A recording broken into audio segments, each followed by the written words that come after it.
చేసినటువంటి మా ఆహ్వానం మేరకు మాజీ CBI joint director Shri Lakshminarayana గారికి నా హృదయపూర్వక ధన్యవాదాలు సార్. మా తరఫున, మా గ్రామం తరఫున సార్, ఇట్లాంటి శుభకార్యాలు అనేకం మా గ్రామం మీ ద్వారా జరగాలని చెప్పి మేము కోరుకుంటున్నాం సార్. మీ ఆశయాలే ఇంచుమించు నా ఆశయాలుగా ఉన్నాయి సార్. ముఖ్యంగా నేను చెప్పేది ఏంటంటే 2016 నుంచి నేను వరి వ్యవసాయం ప్రారంభించానండి. ZBNF zero budget natural farming Subhash Palekar గారు నాకు ఆదర్శం అండి. అట్లాగే వివేకానంద నాకు ఆదర్శం అండి.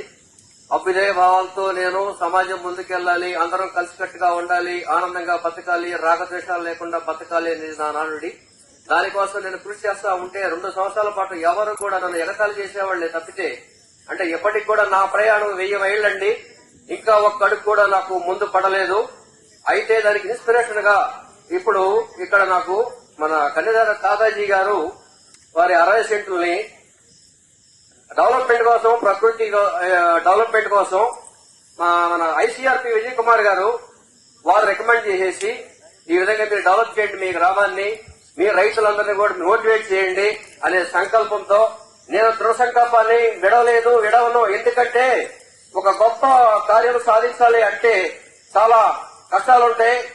అభిమానులు ఉంటారు, శ్రీకృష్ణులు ఉంటారు, దుఃఖం ఉంటది. అన్ని కానీ ఏదన్నా కానీ ఒకటి అసాధ్యం అనేది మాత్రం జరగదు. 80 సంవత్సరాల మేకా రాధాకృష్ణమూర్తి గారు నాకు ఆదర్శం. ఈ రోజు నా వయసు 50 వస్తుంది. కానీ ఆయనంత శక్తివంతంగా ఈ రోజు నేను ఈ విధంగా ఉండడం అనేది చాలా అసమమైన పరిస్థితి. నా ఉద్దేశం ఏంటంటే సార్, 1976-77 దశకంలో హరిత విప్లవం అనే పేరుతో బహుళజాతి కంపెనీలు దోపిడీకి మన భారతదేశంలో సంపదను దోచుకోవడం కోసం వారంతా కూడా మన సంపద మొత్తాన్ని కూడా దోచుకెళ్లడం కోసం విష రసాయనాలు, క్రిమి సంహారాలకు విచ్చలవిడిగా వాడితే పంట దిగుబడులు బాగా పండుతాయని ఒక రైతులకి మెదడులో విషబీజాలు నాటారు. అది కంటిన్యూగా ఈ రోజు వరకు ఆ దౌర్భాగ్యం అట్లాగే ఉన్నది. మార్పు కావాలి. ఎందుకంటే ఎప్పుడైతే మనం ప్రకృతిని కాపాడుతామో సర్వ మానవాళిని, పశుపక్షాదుల్ని కాపాడుతుంది. ఎప్పుడైతే మానవులు స్వార్థంతో ప్రకృతిని వినాశనం చేస్తాడో తన తాను రక్షించుకోవడం కోసం భయంకరమైన ఫలాలు సృష్టిస్తుంది. ఇందుకు ప్రదేశం కేరళలో జరిగిన ఉత్పాదాలు అట్లాంటివి మరెన్నో జరుగుతాయి.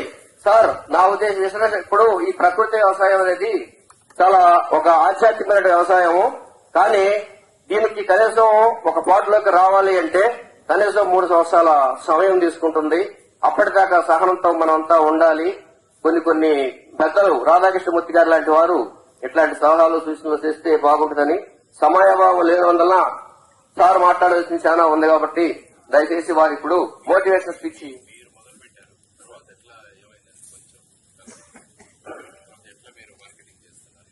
సార్, నేను దిగుబడి అయితే నాకు ఎకరానికి 25 బస్తాల లెక్కలో వచ్చిందండి.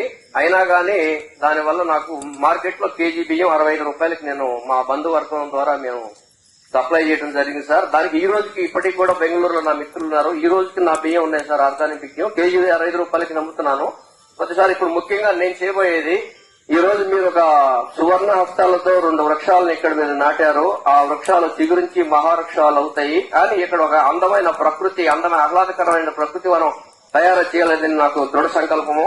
దానికి మన రైతులందరికీ కూడా నా విన్నపం ఏంటంటే, మీరు ఇక్కడికి అగ్రికల్చర్ విద్యార్థులు కూడా వచ్చారండి. చేతులు ఎత్తండి. సార్ ఉన్నారు సార్. వీరంతా కూడా బాబు ఒకటే చెబుతున్నా, నేను మాత్రం మీ అంత ఇదిగా నేను చదువుతాను, నాకు విజ్ఞానం తక్కువ. అయితే మీరంతా కూడా నా యొక్క క్షేత్రమే ప్రయోగశాల. ప్రతి నెల వచ్చి అక్కడ అబ్జర్వేషన్ చేయండి. ప్రతి మొక్కని గమనించండి. రోగగ్రస్తంగా ఏ మొక్క ఉందో, రోగరహితంగా ఏ మొక్క ఉందో, ఆ రోగం దగ్గర కారణం ఏమిటి అనుమూలంగా మీరు పరిశీలన చేయండి.